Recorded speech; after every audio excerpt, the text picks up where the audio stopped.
Welcome to the Environmentalist Nurse, the podcast exploring the intersection of nursing, public health, environmental health, and climate action.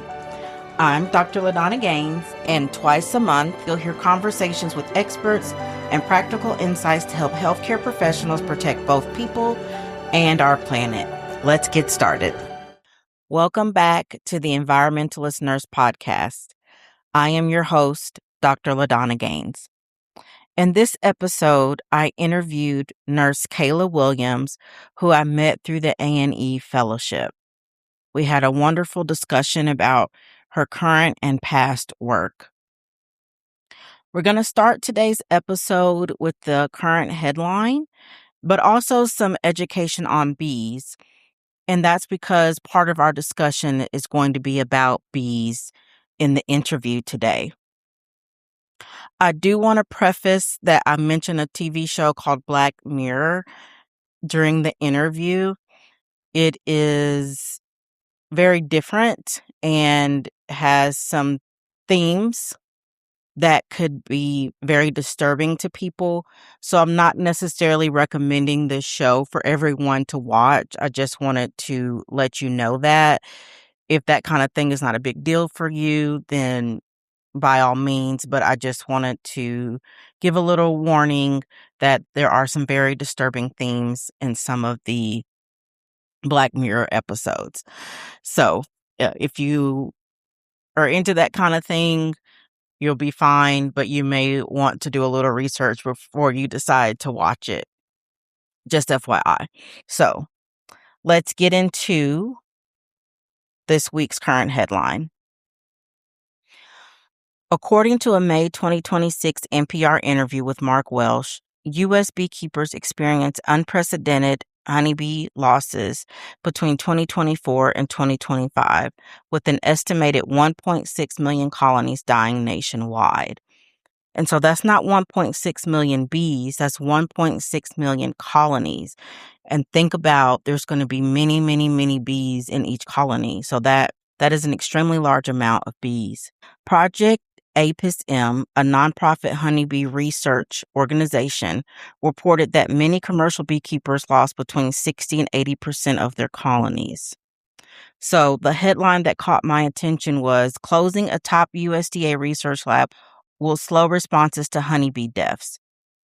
In the interview on NPR, experts explained that honeybees play a vital role in U.S. agriculture.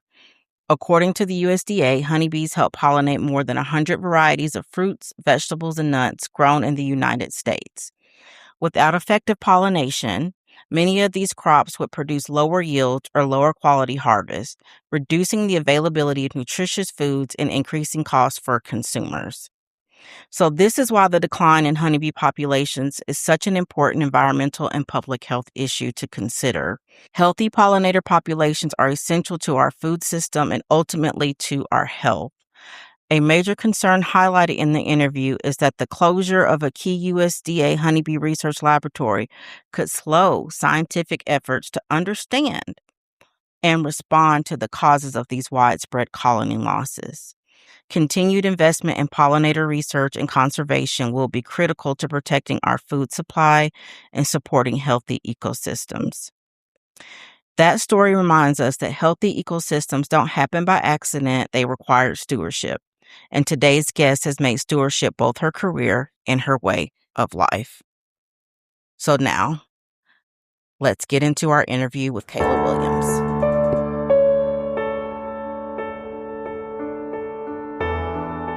Kayla Williams is an environmental health nurse and Eco-America Climate for Health ambassador. She completed the Alliance of Nurses for Healthy Environments, A&E, Fellowship in 2023. She partners with communities, agencies, and public health and nursing organizations to advance environmental health through education and advocacy. She serves on the Professional Advisory Board for the Resilient Activists, an organization dedicated to fostering resilience to environmental stress by strengthening community, promoting personal well-being, and stewarding ecological health. Kayla is the recipient of the Sustainability Challenge Pilot Grant Award through the University of Kansas Medical Center. Through this award, she led the Empowering Nurses for Sustainable Healthcare initiative and is currently expanding this work by engaging nurses across the Kansas City region in climate advocacy and sustainable healthcare practices. Kayla completed restorative justice facilitator training through the Kansas City Center for Conflict Resolution and volunteers as a restorative justice practitioner in her community and workplace. Before becoming a nurse, Kayla spent more than a decade as a veterinary technician, specializing in companion animal medicine and wildlife rehabilitation. She is also a beekeeper, tree steward, and community garden leader. These experiences have shaped her belief that environmental health must be grounded in responsible stewardship of all life on Earth. Welcome, Kayla. Thank you, LaDonna. I'm glad to be here. So we'll go ahead and get started. Tell us a little bit about yourself and what first inspired your journey into nursing and environmental health. Yeah. Well, first of all, thanks for having me. It's an honor to be here. I love our connection through the Annie cohort and honored to be here and chat with you about things that we are passionate about. So, what I can tell you about myself, whenever someone asks me that, I say I'm just a kid from Kansas, which is true. I grew up in a mostly rural area of Kansas. And I currently live in Kansas City, Missouri, in an urban area. So I grew up in the 90s when there were the environmental health or the environmental movement was becoming more part of pop culture, and we were seeing more about environmental justice becoming a formal initiative. We were becoming more aware of our impact on the planet. And so I think that influenced me from a really early age. I always loved being outside and, playing in the dirt and learning about, in school, I loved learning about all life systems. I loved learning about biology and insects and animals. And so that's kind of where my mind was growing up. And then, like you said, I started my career as a veterinary technician. I went to school for that and worked in veterinary medicine for about 10 years. And then much later in life, decided to join the nursing profession. And I suppose, I kind of came into the nursing profession with that environmental lens, but I didn't necessarily explicitly see them as connected. But I can trace it back to one particular moment. If you have just a quick moment for a story, I attended this event. It was called True Power for Climate Resilience. And it was a kind of support group for people who were feeling impacted by what's happening in the environment. And it was hosted at Haskell Indian Nations University in Lawrence, Kansas, by a person named Daniel Wildcat, who's faculty there, and he is an Indigenous scholar. He wrote a book called Red Alert, which is Saving the Planet with Indigenous Knowledge, which I recommend everybody read. And so we sat in this circle together, and he was telling us about Indigenous ways of understanding the world. And although there's no one Indigenous way of understanding the world, he was generalizing to say that we have the opportunity to view the world as ourselves, as part of it, as part of the environment, as part of nature. And that when we walk outside and we look at the trees and we look at the soil and we look at the rivers and we look at the sky, that we can see those as resources that are for us, or we can see those as relatives. And I remember sitting in that circle, and there were actually a few other nurses there, and just having this moment of thinking, wow, what is the nurse's role in that? It just somehow clicked for me. And so I started looking to see, are there other nurses who are trying to think of the world this way? And that's when I eventually discovered Annie. So that's my windy path to coming to environmental health nursing. Interesting. So I've never heard of that, the resources versus relatives. That really does give a unique and different perspective on the world and how we treat it. So that's awesome, and it sounds like it's really stuck with you. How long ago was that? Do you remember? Yeah, I remember it was in February of 2020, and so it was, weeks before the pandemic, and I think that also, here I was having this kind of making these connections to things I hadn't made before, and then all of a sudden, here was this world-changing event Mhm. that reinforced that what the environment and our impact on it, it has major consequences, not just for the environment, but for us as Right, human beings. right. And we tend to think of ourselves as not directly, as separate from all of Mhm. that stuff that's happening out there. But that really punctured the illusion that we can continue to just destroy ecosystems and not suffer consequences. Well said. Sounds like it happened at the right time for you. Um, so you mentioned this, and then we talked about it in your bio that you worked as a vet tech for a long time before you came to nursing. So how has that experience shaped how you think about human and environmental health now? Many, many ways, but the one that I think is most relevant and simple is that by being a veterinary technician, I think it taught me a lot about this concept of human supremacy. By that I Mhm. mean an ideology that, at least in my culture, my, white anthropocentric colonized colonizer culture, that humans are above all other life on earth, that we are smarter, better somehow, that everything else is beneath us, so that's the what I mean by human supremacy. Okay. It really sort of helped me to see the ways that, that I might be viewing the world that way. And I can give you some examples about why, in a veterinary setting, that kind of came more and more unraveled, and it's lifelong undoing and unlearning. But, when your task is to take care of a living being that is different than you, that there's many similarities. When my first patient with diabetic ketoacidosis was a cat, Mm, animals get pancreatitis, they get cardiovascular disease, they have thyroid diseases, all of these things that are very similar and similar to us. And but the way we approach it, because they can't speak to us, on some level requires that we try to understand the experience from their perspective so that we can best serve their well-being.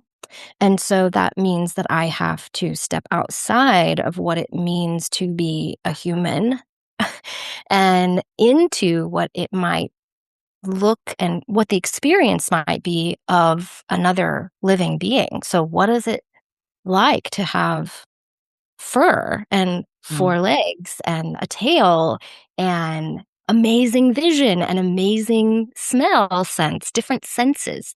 What is it like to fly in the air or live underground? And so it brings you out of centering the human experience, which naturally that's all I can know for sure.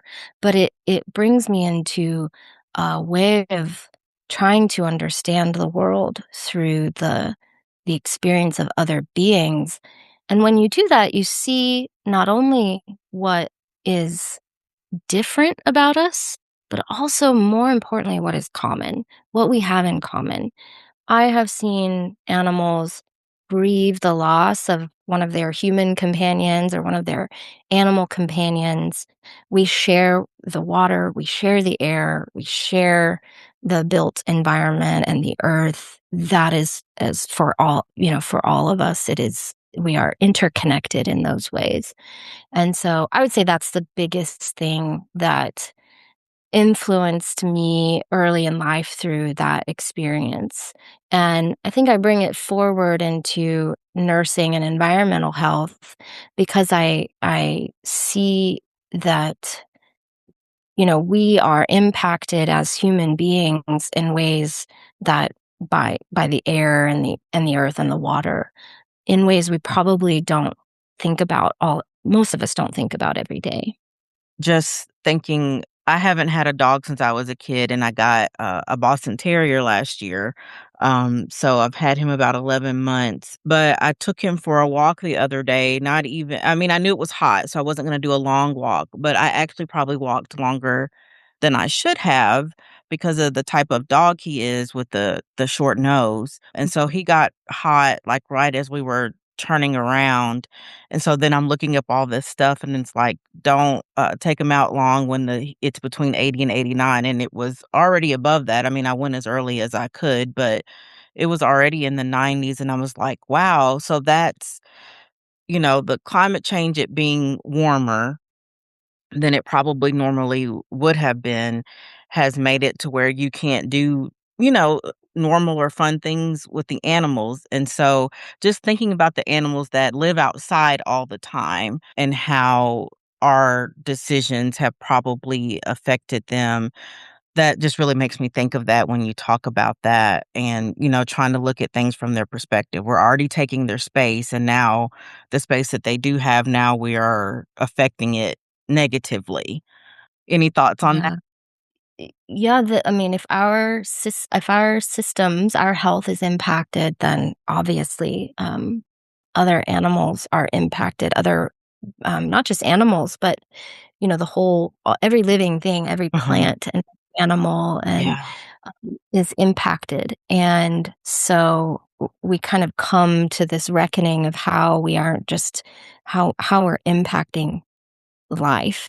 One example of what you shared that just happened the other night on the 4th of July, we had tons of fireworks going off, and I walked outside, and because of the humidity, the moisture in the air was holding all the smoke and sulfur, like, right Oh, at face level, and I could not breathe. I took in this has never happened to me before because I've been through many 4th of Julys, yeah. but when I went outside, I was coughing. I was coughing because Wow. the smoke was so thick and you could see it. It was like there was fog. It was just very intense.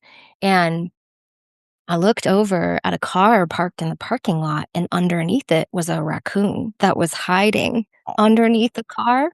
And if I was having trouble breathing the air, certainly all the squirrels, and I just felt, this sadness for the way that we're impacting. It's like, what are we doing? Is this worth, this impact, and just sending a little healing prayer to to my raccoon friend that I saw hiding under the car, because not just the noise, but the air quality changed rapidly, and I'm sure it was extremely disorienting and confusing to those little creatures. Yeah. Yeah, we don't take the time to think about those things. So, next question. I love that you're also a beekeeper, tree steward, and community garden leader. How did those passions begin? Yeah, well, I became a beekeeper by accident. I had taken this little class on beekeeping at the local community college, and just because it interested me, but I didn't really have any intention of keeping bees. And then one day outside of my workplace where I was working at a veterinary hospital, several swarms of bees showed up. And so because I'd taken this class, I had this crazy idea that maybe I could catch them and, like, put them in a hive, and so I did. It was terrifying, but I called up the instructor and got a hive body and moved the bees from the bush where they were into a bucket and then put them into the hive, and I did that with 4 different swarms, and so I became a beekeeper. I had no idea what I was doing, but there's something that, became clear to me through the process of learning how to take care of the honeybees was that they are a great emissary into what is happening in the ecosystem. So I think a lot about something that is attributed to Florence Nightingale of, nature alone cures, but what nursing has to do is create the conditions for nature to act upon us.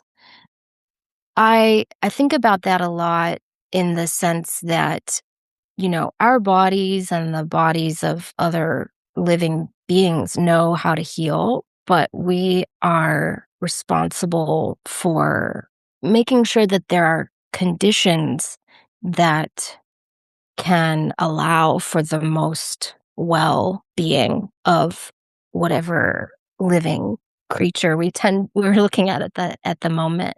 And so when I was a beekeeper, I started to look at, well, what do they need to be well? They need a water source, they need to be in the shade, they need access to pollen and nectar. How can I put them in the best position so that they can just do their thing? And through that, I started to see how everything was more interconnected through the view of how they interface with the world, the way that they shape an ecosystem by pollination and the way that they contribute to our food systems. And so that led to me then thinking about, well, how can I grow a garden and how can I plant trees in my neighborhood that would help make their lives better and thrive more.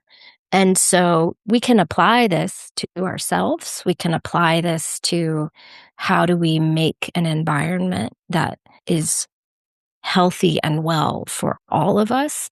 And sometimes it's not making something happen. Sometimes it's extracting ourselves from it or extracting our behaviors in a certain way that are impeding the flow of healing and life that just wants to happen naturally. Yeah, bees are so important. I don't have you ever heard of this show called I think it's called Black Mirror? Uh, I have seen a few episodes of that. I admit some of them are too intense and creepy for me, but yeah, was there one about bees? yes.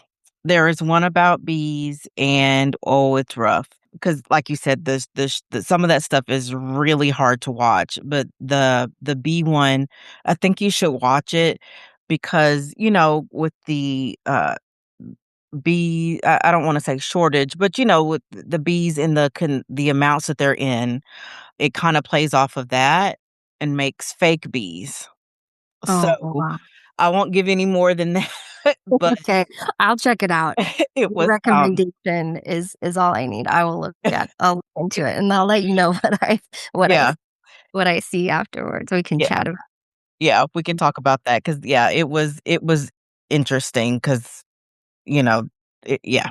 Okay, so, but yeah, so, just kinda watching that reminded me just how important they are to the fact that, someone decided that they needed to make fake ones so that things could continue as we needed to, so it's just you just don't think about, like you said, because with the human supremacy, you're thinking, "We got this. This doesn't hurt anything. This is fine," but then really it's not, even as something as small as a bee is extremely important, to our lives. So, it. I was gonna say, if we really view all of life as somehow playing an important role in the health of the earth, we we decentralize ourselves and so honestly, like the earth, at least as from where we are now at this point in time in history, could probably do with a little less of our interaction, but it can't survive without the bees. So Right. Right. they are i- important. And you said something about the fake bees. I'll definitely check out this show, but it makes me think about how if we could be very successful as humans at creating a clean little bubble with perfect air and perfect everything, and we could live inside it and we could be fine. But I think we would lose a lot. We would lose a lot of beauty, and we would lose a lot of belonging that is available to us if we are instead finding a way to being in in what, I said earlier about Dr. Wildcat, being in relationship with Mhm. all of the rest of life as part of us and us as part of it, and coming into a better equilibrium within that. Yeah, exactly. All right. Many people hear environmental health and think only about pollution. How do you personally define environmental health? Yeah, well, there's a public health definition of environmental health that's, looking at the immediate environment, whether that's the built environment or the outside environment. I think I use the term environmental health pretty kind of as I don't know that this is accurate, but as an umbrella term Mhm. for looking at not just what is the immediate environment, so what's happening inside your home, but and immediately outside of your home, but what is happening in the ecosystems that support underneath that. So what's happening with the soil? What's happening with the water? And not just pollution, but are we, losing biodiversity? Are we how are we impacting the Earth's ability to respond to climate change? And because there are systems that can help us with that, we are just doing so much damage so rapidly that we're bypassing the Earth's ability to help us fix it. And so I think that falls under maybe a term that a lot of people have heard of planetary health, which looks at the ecosystems. I like to think of the earth as a body and all of the different, there are systems that we have in the human body. We have a cardiovascular system and an endocrine system, a respiratory system, and fluid systems and all of that. And so does the earth. It has circulatory systems through the rivers and the streams, and it has a respiratory system, which is our air and the trees and the way that they take in carbon dioxide and put out oxygen. And when we think of the earth in that way, it's interesting because, I live in Kansas City and I can look outside and look at what is happening in Kansas City. And definitely, I might be more immediately impacted by that.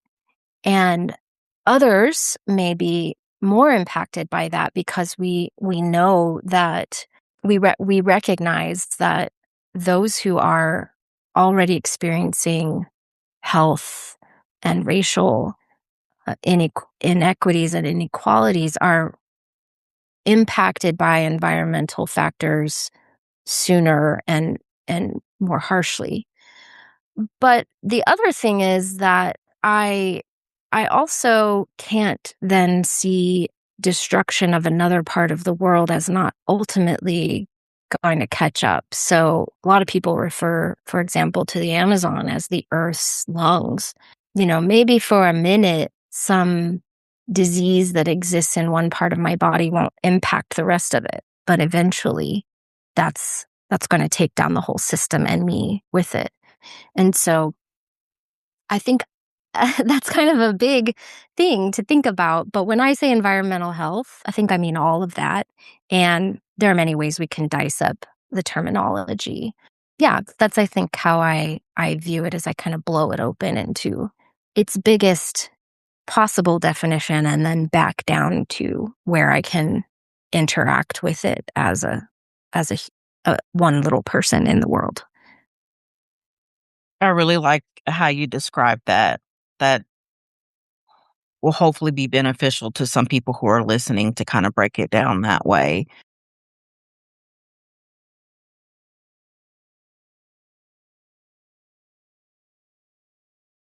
So we're going to kind of switch gears just for a moment. And what I want to ask now is, how do you build trust with communities that may have experienced broken promises or historical inequities?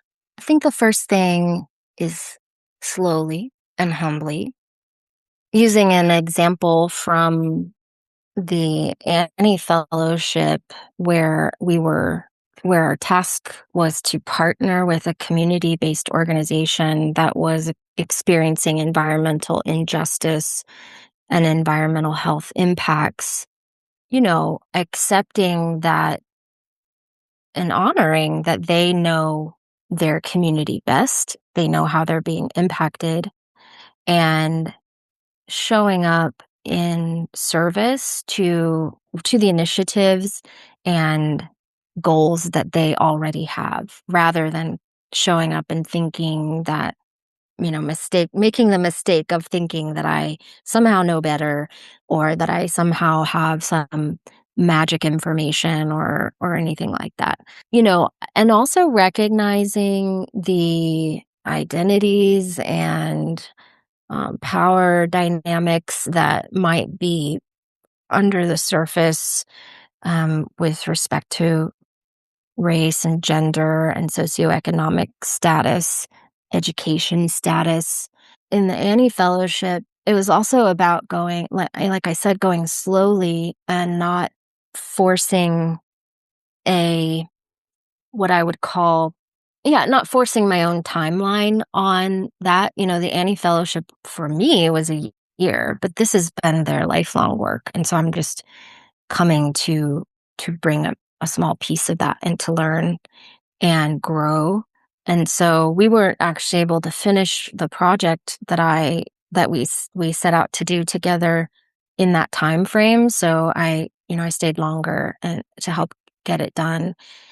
I think also that it's not just doing that listening, deep listening at the beginning, but just continuing to check in. So we did a survey of what project might be beneficial to the community, and they did a great job of getting responses to that. And then we took those and looked at what they asked for, and really then came back to them again and said, did we understand correctly that this is what would be helpful? And made some suggestions about ways we could go and ask them to choose. And so, probably more than you think you need to check in. And checking in means showing up to meetings. It means that it might not happen between the hours of 9 to 5. You might have to come at hours that are convenient for the community and not for you. And so, just really listening and going slowly and checking in and being willing to learn and to be taught by the community about the community. Great points. I definitely learned that during our fellowship time. Just never thought about it in the way that I should have, just because I mean, I just didn't know, right? And so the fellowship really taught me how important it is to ask questions versus making a determination yourself about what is needed or extremely important, when it comes to working with communities and making sure you're doing what's best for them and what's needed for them is to, of course, include them from the very, very beginning. So thank you for answering that question for me. Mm. Okay. All right. We're getting close to the end here, but what is one action nurses can take that makes a bigger difference than they may actually realize? Slow down, go outside.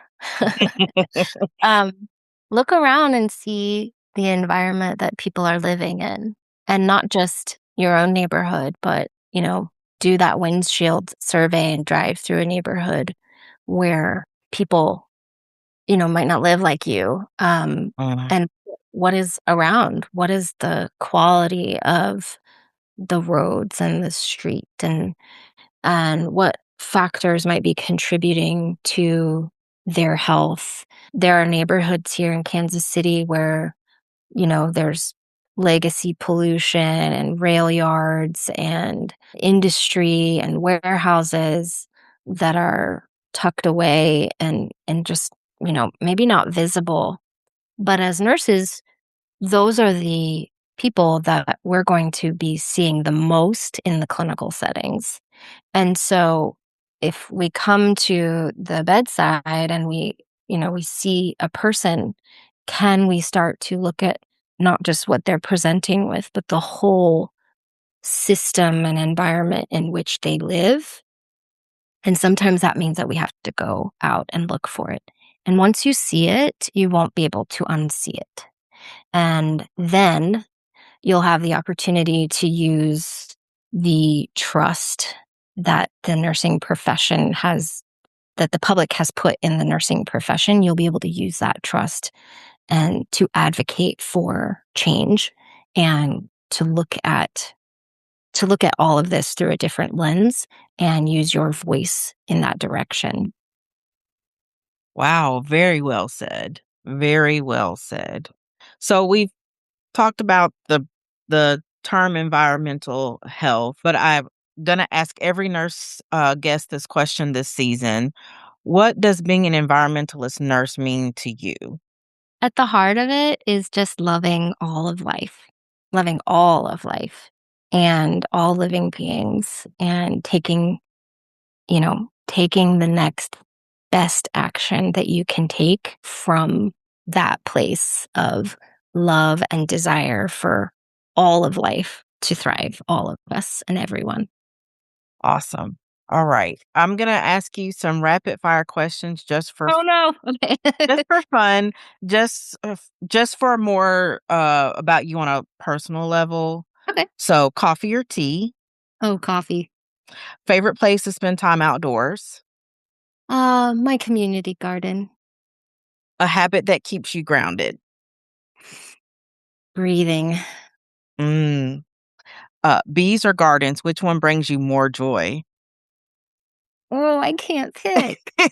So, I thought that might be a hard one for you. hmm, I'm gonna say garden, because if you have a garden, the bees will just come. You don't There have you to be a go. beekeeper. You don't have to be a beekeeper for that. They'll just show up. There you go. There you go. All right, and then one one word that describes your leadership style. Oh, soft. Soft. All right. We will leave off at that. Thank you so much for being with me today, Kayla. I really, really appreciate it. I really learned a lot about you and the things you're involved with. Thanks, LaDonna. It was really a pleasure. I want to flip the script on you sometime and have you answer the questions. All right, the listeners will look forward to that. We'll make it happen. I hope you all enjoyed that wonderful discussion with Kayla Williams. It was very eye-opening and educational for me. Now, let's talk about our episode resources. Both come from Kayla, and she mentioned Red Alert Saving the Planet with Endogenous Knowledge. It's a book that discusses the thought of humans being the center of all things. And I will have the link for that in the show notes. And she also shared a video called The Promise of Planetary Health by the Planetary Health Alliance. And this video discusses that the disruption of the planet is risky to us and other species. And it's only a 10-minute video. And now we will have our practical takeaways and hope in action. So, all is not lost with honeybees. There are some things that you yourself can do. According to the World Wildlife Fund, or now as it's known, the Worldwide Fund for Nature, to help increase the amount of honeybees, you can provide a continuous food supply by planting native flowers, eliminating the use of toxic pesticides, and offer safe, shallow water sources. These small, localized changes create healthy habitats for pollinators to thrive. So there are some things that you yourself can do. May seem small, but every little bit helps. Until next time, remember, caring for our planet is caring for our health. Thanks for listening to the Environmentalist Nurse podcast. If you enjoyed this episode, subscribe, leave a review, and share it with a colleague or two. Together, we can create healthier communities on a healthier planet. Until next time, stay curious, stay informed, and keep advocating for both people and our planet.